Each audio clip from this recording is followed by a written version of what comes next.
بتوں سے تجھ کو امید خدا سے نومیدی، مجھے بتا تو صحیح اور کافری کیا ہے؟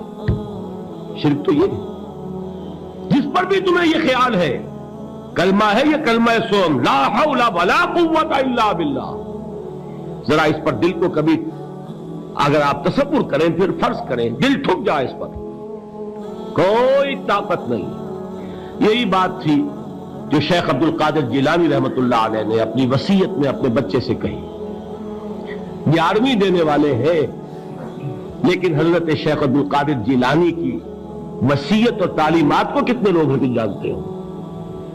یہ جن مقامات تک پہنچے ہیں وہ کس چیز کی بدولت پہنچے؟ انہوں نے جو پیغام دیا وہ کیا تھا؟ اے میرے بچے، جس طریقے سے قرآن مجید میں حضرت لقمان کی نصیحتیں جو ہے نقل کر دی گئی ہیں، میں یہ عرض کروں گا بالفرض اگر قرآن حضرت عبد القادر جیلانی کے بعد نازل ہوا ہوتا تو شیخ عبد القادر کی یہ نصیحتیں بھی قرآن میں درج ہوتی۔ اتنی اونچی نصیحتیں ہیں۔ اے میرے بچے، اس حقیقت کو ذہن نشین کر لے، لا فاعل فی الحقیقت ولا مؤثر الا اللہ، اس کائنات میں نہ کوئی فاعل حقیقی ہے نہ مؤثر حقیقی ہے سوائے اللہ کے۔ کسی شے میں کوئی تاثیر نہیں اگر اللہ نہ چاہے، آگ جلا نہیں سکتی اگر اللہ نہ چاہے، پانی ڈبو نہیں سکتا اگر اللہ نہ چاہے، زہر ہلاک نہیں کر سکتا اگر اللہ نہ چاہے، کوئی چیز فائدہ نہیں پہنچا سکتی اگر اللہ نہ چاہے۔ تو در در پہ کیوں سر جھکاتے ہو؟ در در پر کیوں جبیں سائی کرتے ہو؟ سب کے سامنے کیوں ہاتھ پھیلاتے ہو؟ ایک اللہ سے مانگو، ایک اللہ کے سامنے زمین پر اپنی جبین رکھو۔ لا فاعل فی الحقیقت ولا مؤثر الا اللہ۔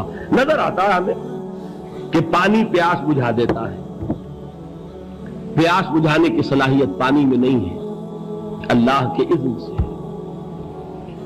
کھانا بھوک مٹا دیتا ہے، بھوک مٹانے کی صلاحیت کھانے میں نہیں ہے، اذن رب میں۔ دیکھیے یہی یقین تھا حضرت موسیٰ علیہ السلام کا واقعہ یاد کیجئے۔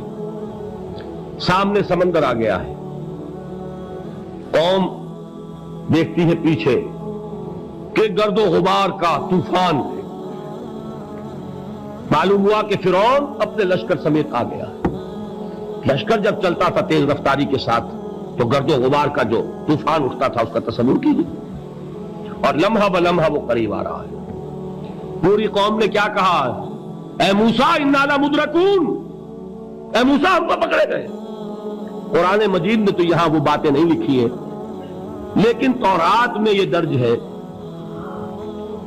کہ بنی اسرائیل جھگڑنے لگے، دست و گریبان ہو گئے موسیٰ کے ساتھ۔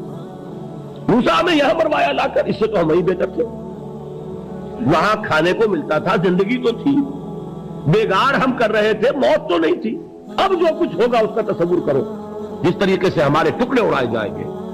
تو لڑ رہے ہیں حضرت موسیٰ علیہ السلام سے، یہ تورات کی تفصیل ہے۔ قرآن میں صرف اتنا آیا ہے، پریشان ہو کر انہوں نے کہا انا لمدرکون، موسیٰ ہم تو پکڑے گئے۔ اس وقت موسیٰ کا جواب کیا ہے؟ کلا ان معی ربی سیہدین، نہیں، میرے ساتھ میرا رب ہے، وہ راستہ دے گا۔ بتائیے کہاں راستہ نظر آ رہا ہے؟